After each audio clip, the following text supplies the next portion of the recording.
Assalamualaikum warahmatullahi wabarakatuh. Saya Rosalina dari kelompok 1 akan mempresentasikan tugas kuliah akuntansi keuangan. Yang pertama adalah pengertian dan manfaat kerangka dasar. Menurut IAI atau Ikatan Akuntan Indonesia, kerangka dasar ini disebut dengan istilah kerangka dasar penyusunan dan penyajian laporan keuangan yang didefinisikan sebagai konsep pemikiran yang mendasari penyusunan dan penyajian laporan keuangan bagi para pemakai eksternal. Sedangkan kerangka dasar menurut akuntansi adalah suatu sistem yang melekat dengan tujuan-tujuan serta sifat yang mengarah pada standar dan konsisten yang terdiri atas sifat, fungsi, dan batasan dari akuntansi dan laporan keuangan. Manfaat kerangka dasar yang pertama adalah memberikan definisi yang luas mengenai tujuan, istilah, dan konsep-konsep yang terdapat dalam penyusunan laporan keuangan. Yang kedua, untuk pengembangan standar baru dan peninjauan atas standar yang pernah ada. Dan yang ketiga, untuk memilih metode yang paling tepat untuk pelaporan aktivitas perusahaan.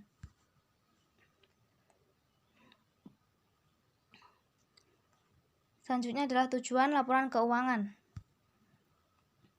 Menurut IAI, laporan keuangan merupakan struktur yang menyajikan posisi keuangan dan kinerja keuangan dalam bentuk sebuah entitas. Tujuan umum dari laporan keuangan ini untuk kepentingan umum adalah penyajian informasi mengenai posisi keuangan, kinerja keuangan, dan arus kas dari entitas yang sangat berguna untuk membuat keputusan ekonomis bagi para pengguna. Asumsi dasar. Asumsi dasar yang digunakan di dalam penyusunan laporan keuangan diantaranya sebagai berikut. Yang pertama adalah asas akrual basic atau bisa disebut dengan dasar akrual. Dalam asas ini, perusahaan harus menyusun sebuah laporan keuangan atas dasar akrual kecuali arus kas. Yang kedua adalah asas kas basic atau bisa disebut dengan dasar tunai. Dasar tunai memiliki maksud bahwa pendapatan dan biaya diakui pada saat penerimaan atau pengeluaran kas. Penggunaan dasar ini biasanya dimanfaatkan oleh perusahaan-perusahaan yang menjual barang secara angsuran. Yang ketiga adalah asas going concern, kelangsungan usaha. Konsep ini memiliki maksud bahwa laporan keuangan dibuat oleh suatu unit ekonomi yang diasumsikan akan terus-menerus melanjutkan usahanya dan tidak akan dibubarkan. Yang keempat adalah asas kesatuan usaha atau bisa disebut dengan konsep entitas. Konsep ini memiliki pengertian bahwa laporan keuangan digunakan baik oleh suatu organisasi atau bagian dari organisasi yang berdiri sendiri maupun terpisah dari organisasi lain atau individu lain. Yang kelima adalah asas harga perolehan, cost. Asas ini menetapkan bahwa harga atau jasa yang dibeli atau diperoleh harus dicatat atas dasar biaya yang sesungguhnya. Dan yang terakhir, yang keenam adalah asas perbandingan pengeluaran beban dengan penghasilan atau matching konsep. Dalam asas ini, laporan laba rugi berlandaskan atas dasar hubungan langsung antara biaya yang timbul dengan pos penghasilan tertentu yang diperoleh. Berikutnya adalah karakteristik kualitatif laporan keuangan. Berikut karakteristik dari laporan keuangan, yaitu yang pertama adalah dapat dipahami. Laporan keuangan harus disajikan dengan baik dan sesuai standar agar pemakai informasi laporan keuangan tersebut bisa dengan mudah memahami laporan keuangan tersebut. Yang kedua adalah relevan. Prediksi posisi keuangan dan kinerja di masa depan serta informasi posisi keuangan di masa lalu inilah yang disebut dengan relevan. Yang ketiga adalah keandalan. Keandalan informasi juga akan mempengaruhi relevansi, karena jika informasi yang disajikan andal maka semakin relevan. Begitu juga sebaliknya, jika informasi yang disajikan tidak andal, maka akan berpotensi menyesatkan.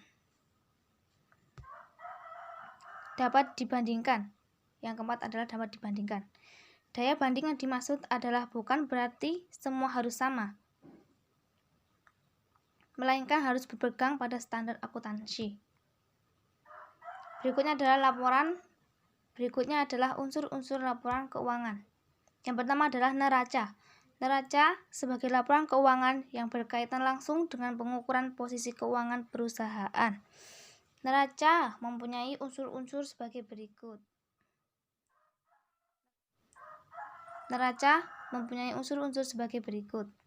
Yang pertama adalah aktiva atau aset. Aktiva atau aset ini adalah sumber daya ekonomi yang dimiliki perusahaan.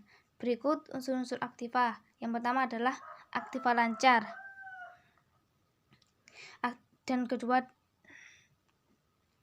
Berikut unsur-unsur aktiva, yaitu aktiva lancar, aktiva jangka panjang, aktiva tetap, aktiva tidak berwujud, dan aktiva lain-lain. Berikutnya adalah kewajiban.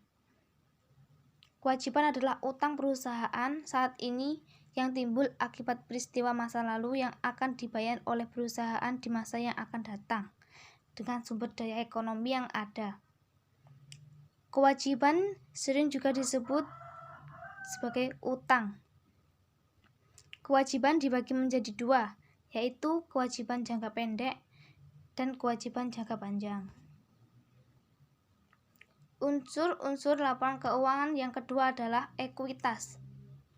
Ekuitas dapat dikatakan sebagai hak residual, sisa, atas aktivitas perusahaan setelah dikurangi semua kewajiban. Jika diformulasikan sebagai berikut. Aktiva dikurangi kewajiban sama dengan ekuitas. Dalam neraca, ekuitas disajikan secara urut berdasarkan tingkat kekekalannya. Ekuitas sering juga disebut sebagai modal. Elemen penyusun ekuitas. Yang pertama adalah modal. Modal adalah penyerahan kas atau aktiva bentuk lain sebagai pernyataan seseorang pada suatu perusahaan. Agio saham adalah selisih lebih setoran pemegang saham di atas nilai nominal. Yang ketiga adalah laba ditahan. Laba ditahan adalah bagian laba yang tidak dibagikan kepada pemilik. Berikutnya adalah unsur-unsur laporan keuangan yang ketiga, yaitu laporan laba rugi. Laporan laba rugi adalah laporan yang berkaitan dengan pengukuran kinerja perusahaan selama kurun waktu tertentu. Laporan laba rugi memiliki beberapa unsur penyusun laporan, yaitu sebagai berikut. Yang pertama adalah penghasilan, dan yang kedua adalah biaya. Unsur-unsur laporan keuangan yang keempat adalah laporan perubahan ekuitas. Laporan ini menyajikan perubahan aktiva bersih dalam periode tertentu. Unsur-unsur penyusunan perubahan ekuitas sebagai berikut. Yang pertama adalah saldo awal periode. Yang kedua adalah laba bersih berjalan. Dan yang ketiga adalah transaksi yang berkaitan dengan pemilik. Berikutnya adalah pengakuan dan pengukuran unsur laporan keuangan. Pengakuan unsur laporan keuangan merupakan proses pembentukan pos atau akun yang memenuhi definisi unsur serta kriteria pengakuan dalam neraca laporan laba rugi. Berikut beberapa pengakuan laporan keuangan, yaitu yang pertama adalah pengakuan aset, yang kedua adalah pengakuan kewajiban, yang ketiga pengakuan penghasilan, dan yang keempat adalah pengakuan beban. Pengukuran unsur laporan keuangan merupakan proses penetapan jumlah uang untuk mengakui dana memasukkan setiap unsur laporan keuangan dalam neraca laporan laba rugi.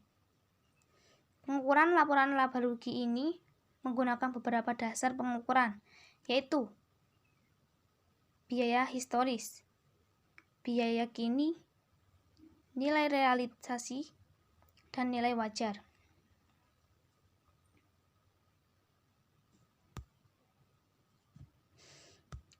Demikian materi presentasi PowerPoint ini. Mohon maaf jika ada kesalahan maupun kekurangan pada tugas ini.